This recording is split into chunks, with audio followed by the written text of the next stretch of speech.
कृपया ध्यान दीजिए, गाड़ी संख्या 1341। कृपया ध्यान दीजिए, गाड़ी संख्या। एक छोटा सा परिवार होता है। वृद्ध महिला, उसका बेटा और बहू। बेटे की शादी कुछ समय पहले ही हुई थी और अब वह तीनों कुछ दिन के लिए अपने गांव, अपने रिश्तेदारों से मिलने जा रहे थे। उनका गांव काफी दूर था और आज रात की ट्रेन से वह गांव जा रहे थे। अपना सारा सामान और रात का खाना साथ लेकर वह रेलवे स्टेशन समय पर पहुंच जाते हैं। रात में सर्दी भी हो जाती है, इसलिए वह अपने कंबल भी लेकर आए थे। ट्रेन में बैठकर वह ट्रेन के चलने का इंतजार करने लगे। ट्रेन चलने वाली है। हमारे अलावा कोई और इस ट्रेन में क्यों नहीं आया? हाँ, और तो कोई भी नहीं है इस ट्रेन में। हमारे डिब्बे में कोई नहीं, आगे वाले डिब्बों में तो होंगे लोग शायद। भाई साहब, बुरा मत मानना अगर मैं यहां बैठ जाऊं तो। मैं गलती से इस डिब्बे में आ गया हूं। पूरा डिब्बा खाली है और सबसे बुरी बात है कि आप दूसरे डिब्बे में जा नहीं सकते क्योंकि बीच का रास्ता भी बंद है। हाँ, ये बात हमें भी काफी अजीब लग रही है। जब टिकट चेक करने कोई आएगा तो पूछ लेंगे। वैसे ये ट्रेन भी कोई नई लगती है, पहले कभी सुना नहीं इसके बारे में, पर हमें जल्दी जाना था तो बुकिंग करा ली। चलो कोई बात नहीं, हमें तो पहुंचने से मतलब है। आप यहीं बैठ जाइए, कोई बात नहीं। कुछ देर में शाम हो जाएगी और फिर रात। खाना खाकर सो जाएंगे और सुबह पहुंच जाएंगे। बहु रात हो चुकी है, भूख भी लगाई है। जो खाना घर से बनाकर लाए हैं उसे खा लेते हैं। ठंड भी हो रही है, फिर कंबल निकाल लेंगे। नींद भी आने लगी है। जी माँ जी, खाना खा लेते हैं, फिर आप दवा खाकर आराम से सो जाना। जब से यह ट्रेन चली है किसी भी स्टेशन पर नहीं रुकी, न कोई टिकट देखने आया। ऐसा तो कभी नहीं होता। समझ नहीं आ रहा मेरी तो कुछ। इस डिब्बे में हमारे सिवा कोई और है भी नहीं जिससे पूछें। भाई साहब, मेरा आप लोगों को डराने का कोई इरादा नहीं, पर जब मैं ट्रेन में आ रहा था तो कुछ लोग अजीब तरह की बातें कर रहे थे। मुझे अंधविश्वास में कोई दिलचस्पी नहीं है, पर उन लोगों का कहना था कि यहां कुछ अजीब घटनाएं हो रही हैं आजकल। 3-4 साल पहले यहां एक ट्रेन हादसा हुआ था। एक पूरी भरी हुई ट्रेन नदी में गिर गई थी। तब से कोई अनजान ट्रेन कभी कभी यहां से गुजरती है। जो उसमें बैठता है वह कभी वापस नहीं आता। यह वह नहीं हो सकती, क्योंकि मैंने बैठने से पहले ट्रेन का नंबर चेक किया था। इस पर हमारी टिकट वाला नंबर ही छपा हुआ है। यकीन नहीं होता तो फिर देख लेता हूं। यह नहीं हो सकता। इस टिकट पर तो सब कुछ मिट चुका है और सिर्फ लिखा है, इस अनोखी ट्रेन में आपका स्वागत है। अब यह ट्रेन वहीं रुकेगी जहां इसे रुकना होगा। आप आराम से बैठे रहिए। आने वाले अनुभव के लिए अपने को तैयार करके रखिए, नहीं तो अधिक कष्ट होगा। लगता है किसी ने मजाक किया है मेरे साथ। मेरी टिकट चुराकर ये कागज रख दिया मेरी जेब में। टिकट चेकर को क्या दिखाऊंगा मैं अब। चलो फिलहाल खाना खा लेते हैं, फिर सोचेंगे क्या करना है। वैसे अभी तक तो कोई आया नहीं चेक करने। बेटा, कहीं कोई मुश्किल में तो नहीं है हम लोग? ये ट्रेन है तो कुछ अजीब ही। हमारे सिवा और कोई नहीं यहाँ। रात भी हो चली है, अब तक किसी स्टेशन पर रुकी भी नहीं यह। माताजी ठीक कह रही हैं, हमें सतर्क रहना होगा। चैन से सो नहीं सकते हम लोग। ट्रेन कहीं रुके तो उतरकर कुछ पूछें किसी से। फंस गए हम तो। चलो अभी चिंता से क्या फायदा होगा, खाना खा लो सब लोग। भाई साहब, आप भी खाना खा लो, हम लोग काफी लेकर आए हैं। आपकी थाली भी लगा देती हूँ। हाँ हाँ, आप भी खा लो। पता नहीं फिर कुछ मिले या नहीं। सुबह ही नसीब होगा अगला खाना तो। बहन जी, खाना बहुत अच्छा बनाया है आपने।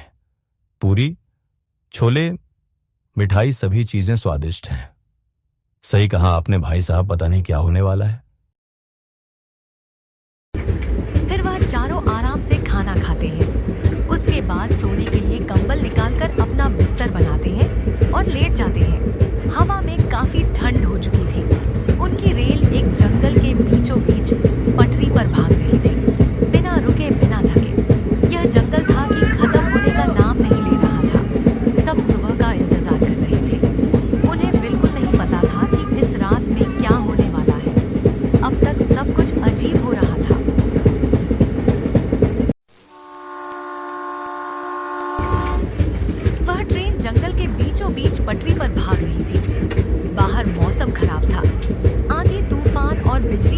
मौसम को और भयावह बना दिया था।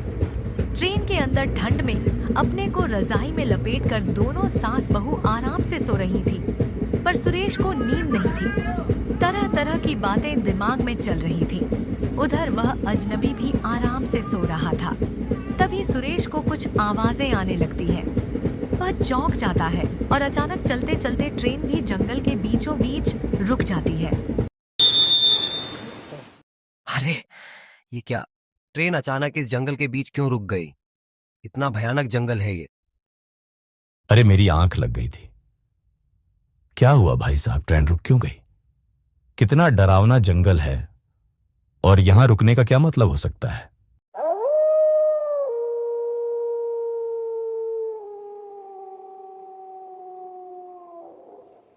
क्या हुआ?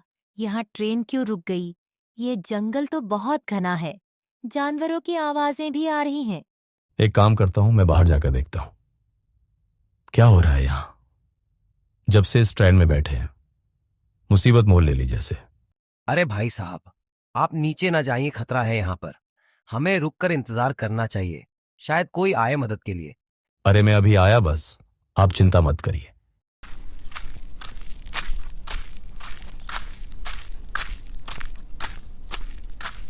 अरे इस पूरी ट्रेन में हमारे अलावा कोई आया ही नहीं। ये जंगल भी कितना भयानक है और ड्राइवर का भी कोई पता नहीं। आगे चलकर देखता हूं, शायद कोई मिल जाए।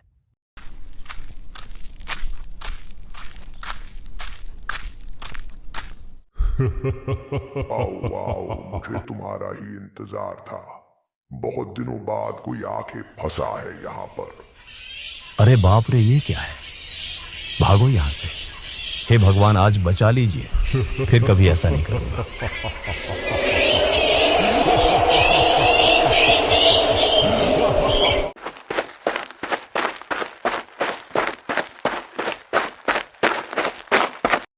भाई साहब, हम लोग बहुत खतरे में हैं। इस ट्रेन में हमारे अलावा कोई नहीं है। यहां तक कि ड्राइवर का भी कोई पता नहीं। चारों तरफ जंगल और यहां कुछ दूसरी तरह की शक्तियां भी हैं। हमें बचना है तो कुछ करना होगा। क्या कह रहे हैं आप? ऐसी बात है तो सारे दरवाजे बंद कर देने चाहिए, खिड़की भी। इस जंगल में तो बाहर निकलना भी मुश्किल है। कहां जाएंगे हम अब?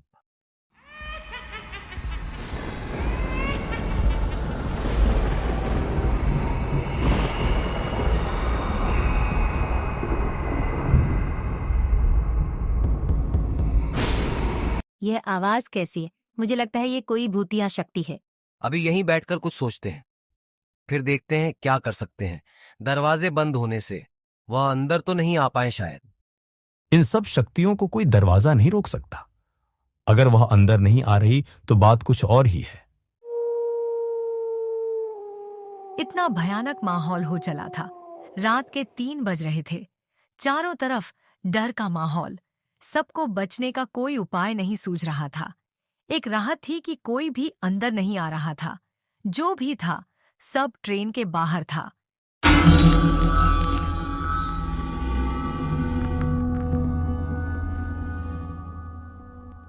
ये कैसी आवाज है? बाहर कौन है? आराम से बैठो सब, जरा भी आवाज नहीं। दरवाजा खिड़की भी बंद है, अंदर तो वह नहीं आ पाएगा।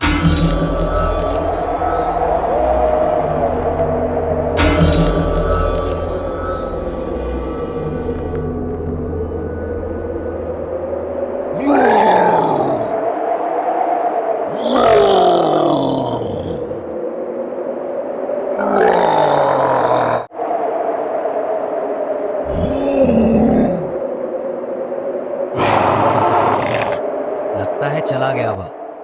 ये तो कोई राक्षस लगता है। यह ट्रेन तो नहीं चलने वाली, हमें ही यहां से जाना होगा। वह कैसे करे समझ नहीं आ रहा। मैंने कुछ साल पहले कई सालों के लिए ट्रेन चलाई है, पर इंजन तक पहुंचना भी खतरनाक है। समझ नहीं आता कैसे जाइए वहां तक। ये तो बहुत अच्छी बात है कि आपको ट्रेन चलाना आती है। जाना तो होगा कैसे भी करके। हम दोनों निकलेंगे इंजन तक जाने के लिए। भाभी जी और माता जी को इसी डिब्बे में रहना होगा। पहले मैं बाहर निकलता हूं। अगर सब ठीक है तो आप फटाफट इंजन की तरफ चले जाना। मैं देखता रहूंगा। समय देखकर मैं इसी डिब्बे में बैठ जाऊंगा।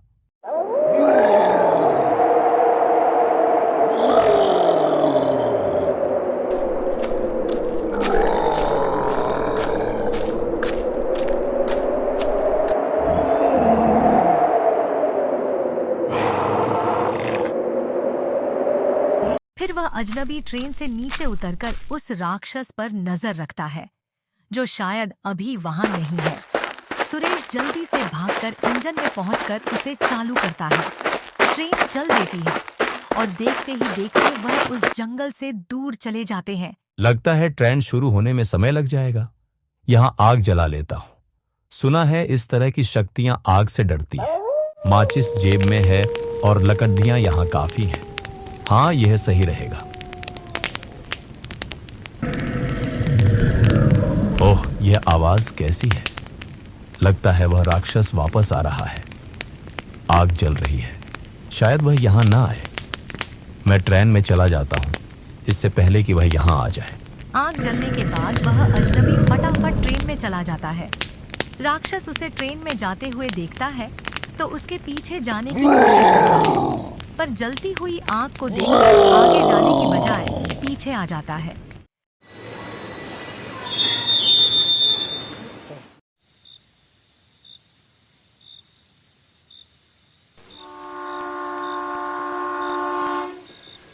अरे वाह, ये तो चल रही है।